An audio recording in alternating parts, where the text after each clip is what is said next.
Welcome to DRP education. નમસ્કાર મિત્રો, આજના વિડીયોમાં આપણે વ્યાજ અને વ્યાજ મુદ્દલ કેવી રીતે શોધવું એના વિશેના દાખલા શીખવાના છીએ। અહીંયા પ્રશ્ન નંબર 1માં આપેલું છે કે ₹2500નું 8% લેખે એક વર્ષનું વ્યાજ અને વ્યાજ મુદ્દલ શોધો। તો મિત્રો, વ્યાજ અને વ્યાજ મુદ્દલ લાવવું હોય તો એની ગણતરી કેવી રીતે કરવી ચાલો આપણે જોઈએ। વ્યાજ માટે આપણી પાસે સૂત્ર છે કે I બરાબર PRN ભાગ્યા 100। આ સૂત્રની અંદર દરેક પદને એકવાર ઓળખી લઈએ તો અહીંયા I એટલે કે વ્યાજ થાય, P એટલે મુદ્દલ, R એટલે વ્યાજનો દર અને N એટલે મુદ્દત સમયગાળો જે વર્ષમાં જ આપેલો હોય। જો વર્ષમાં ના આપેલો હોય તો આપણે એને વર્ષમાં ફેરવી અને અહીંયા લખવાનો થાય, બરાબર। ચલો હવે જોઈએ દરેક રકમમાં જે આપેલું છે એ પદ આની અંદર મૂકીએ તો અહીંયા ₹2500 આપેલા છે એને મુદ્દલ P કહેવાય, R એટલે કે વ્યાજનો દર જે 8% આપેલો છે અને N એટલે મુદ્દત જે 1 વર્ષ આપેલી છે। તો આની અંદર કિંમતો મૂકીએ તો I બરાબર શું મળે? વ્યાજ બરાબર ₹2500 ગુણ્યા R એટલે 8% અને N એટલે કે મુદ્દત વર્ષમાં જે 1 વર્ષ આપેલી છે અહીંયા લખીએ 1 અને છેદમાં આને આપણે 100 વડે ભાગી દઈએ। આનું સાદું રૂપ આપીએ તો અહીંયા 2 0 ઉડાડી દઈએ, શું વધે છે તો 25 ગુણ્યા 8 વધે છે અને 1 વધે છે। તો 25 ગુણ્યા 8 25 8 200 થાય, 200 ગુણ્યા 1 કરીએ એટલે 200 મળે। તો અહીંયા I બરાબર મળે છે મિત્રો ₹200। તો આપણને 1 વર્ષનું વ્યાજ મળી ગયું 8% લેખે ₹200 થાય। અહીંયા મિત્રો વ્યાજનો જે દર આપેલો છે વાર્ષિક 8% આપેલો છે, મહિનાનો 8% નથી આપેલો, એટલા માટે અહીંયા ₹200 વ્યાજ મળે છે। ઘણા લોકો 8% લેખે મહિને વ્યાજે પૈસા આપે છે, એટલે 8% લેખે જો મહિને આપતા હોય તો એનું વ્યાજ અલગ હોય, પણ અહીંયા આપણને આ સૂત્રમાં વાર્ષિક વ્યાજ દર આપેલો છે અને આ સમયગાળો પણ વર્ષમાં આપેલો છે। હવે જુઓ તો અહીંયા 2500નું 8% લેખે એક વર્ષનું વ્યાજ કેટલું મળ્યું? ₹200 મળ્યું। આપણે આગળ લાવવાનું છે કે વ્યાજ મુદ્દલ શોધો। તો મિત્રો વ્યાજ મુદ્દલ આ શબ્દ ઉપરથી જ તમને ખ્યાલ આવી જાય કે વ્યાજ મુદ્દલ એટલે કે વ્યાજ વત્તા મુદ્દલ, વ્યાજ વત્તા મુદ્દલ। તો વ્યાજ કેટલું મળ્યું? ₹200। તો અહીંયા હું લખું 200 વત્તા મુદ્દલ જે રકમ આપણે ઓરિજિનલ હતી એ તો ₹2500। તો 2500 વત્તા 200 આ બંનેનું ટોટલ કરીએ તો મિત્રો મળે છે ₹2700। તો આ ₹2700 એ આપણું વ્યાજ મુદ્દલ કહેવાય એક વર્ષનું, એટલે કે ₹2500 રકમ એક વર્ષના અંતે ₹2700 થઈ જાય। પ્રશ્ન નંબર 2 જોઈએ। પ્રશ્ન નંબર 2માં આપેલું છે મિત્રો કે ₹6000નું 6% વાર્ષિક વ્યાજના દરે 3 માસનું વ્યાજ અને વ્યાજ મુદ્દલ શોધો। આ પ્રશ્નમાં અલગથી આપેલું છે 3 માસનું આપણે વ્યાજ શોધવાનું છે। આગળના પ્રશ્નમાં 1 વર્ષનું વ્યાજ આપણને પૂછ્યું હતું, હવે 3 માસનું વ્યાજ શોધવું હોય તો એ કેવી રીતે શોધાય? તો એના માટે પણ આપણે આગળનું જે સૂત્ર હતું એ જ વાપરીશું કે I બરાબર PRN ભાગ્યા 100।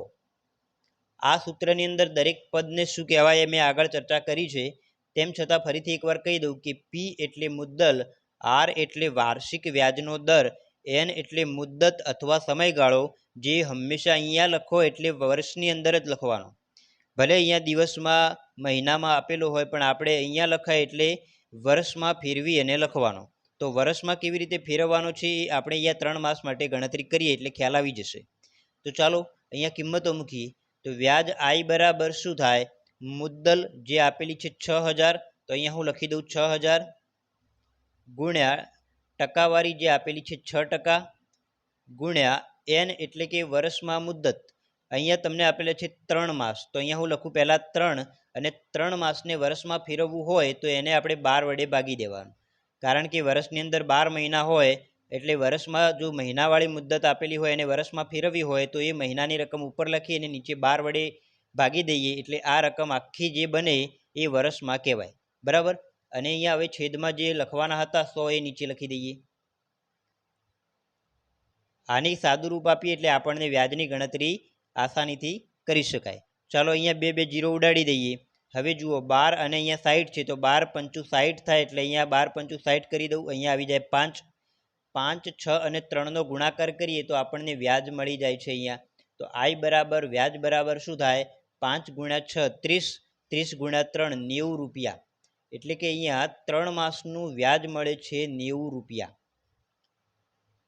હવે આગળ પૂછ્યું છે કે વ્યાજ મુદ્દલ શોધો, તો વ્યાજ મુદ્દલ મતલબ કે વ્યાજ વત્તા મુદ્દલ, વ્યાજ વત્તા મુદ્દલ, વ્યાજ કેટલું લાવે આપણે અહીંયા 90 રૂપિયા અને મુદ્દલ કેટલી છે 6000 રૂપિયા, તો અહીંયા હું લખી દઉં 6000, તો આનો સરવાળો કરીએ તો જવાબ શું મળે 6000 અને 90 રૂપિયા। તો 3 મહિનાના અંતે આ રકમ જે 6000 રૂપિયા હતી એ 6% દરે કેટલી થઈ જાય, તો 6090 રૂપિયા થઈ જાય। દાખલા નંબર 3 જોઈએ। પ્રશ્ન નંબર 3માં આપેલું છે મિત્રો કે 7300નું 6% વાર્ષિક વ્યાજના દરે 35 દિવસનું વ્યાજ અને વ્યાજ મુદ્દલ શોધો। અહીંયા મિત્રો આપણે 35 દિવસનું વ્યાજ શોધવાનું છે અને વ્યાજનો દર જે આપેલો છે વર્ષનો આપેલો છે, આખા વર્ષનું 6% વ્યાજ આપેલું છે, બરાબર। અને આ 6% વાર્ષિક વ્યાજના દરે આપણે 35 દિવસનું જ વ્યાજ શોધવાનું છે। તો આના માટે કેવી રીતે ગણતરી કરવી એ જોઈએ। તો વ્યાજ માટે તો આપણી પાસે જનરલ સૂત્ર છે કે I બરાબર PRN ભાગ્યા 100। આની અંદર સામાન્ય ફેરફાર હવે શું કરવાનો, તો n જે વર્ષમાં મુદ્દત આપણે લખવાની છે એ અહીંયા તમને દિવસમાં આપેલી છે। હવે દિવસમાં આપેલી હોય તો એમાં શું ગણતરી કરવી એ જોઈએ। તો અહીંયા વ્યાજ I બરાબર મુદ્દલ એટલે કે 7300, અહીંયા હું લખી દઉં 7300 ગુણ્યા વ્યાજનો દર 6% આપેલો છે તો અહીંયા લખી દઈએ 6 ગુણ્યા સમય તમને આપેલો છે 35 દિવસ, તો અહીંયા લખી દઈએ પહેલા 35 દિવસ। હવે અહીંયા સૂત્ર પ્રમાણે આ જે મુદ્દત સમયગાળો છે એ વર્ષમાં જ લખવો જોઈએ, તો પછી 35 દિવસને આપણે વર્ષમાં ફેરવવા પડે। 35 દિવસને વર્ષમાં ફેરવવા હોય તો 35ને આપણે વર્ષના કુલ દિવસોની સંખ્યા વડે ભાગવા પડે।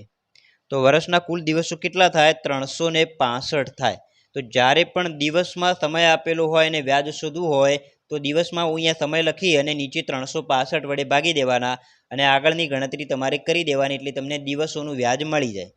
તો અહીંયા લખીએ હવે 100, આની અંદર આપણે છેદ ઉડાડીએ તો અહીંયા 2 0 પહેલાં ઉડાડી દઈએ। 73 અને 365 ને સંબંધ છે, 73 પંચું 365 થાય। તો અહીંયા 73 થી છેદ ઉડાડું તો અહીંયા આવી જાય 5, 35 અને 5ને અહીંયા છેદ ઉડે તો 5 સીતું 35, અહીંયા આવી જાય 7। હવે વધે છે શું, 6 અને 7, 6 ગુણ્યા 7 કેટલા થાય, 6 સીતું 42 રૂપિયા થાય। એટલે કે અહીંયા તમને 35 દિવસનું વ્યાજ મળે છે મિત્રો 42 રૂપિયા 6% વાર્ષિક વ્યાજના દરે।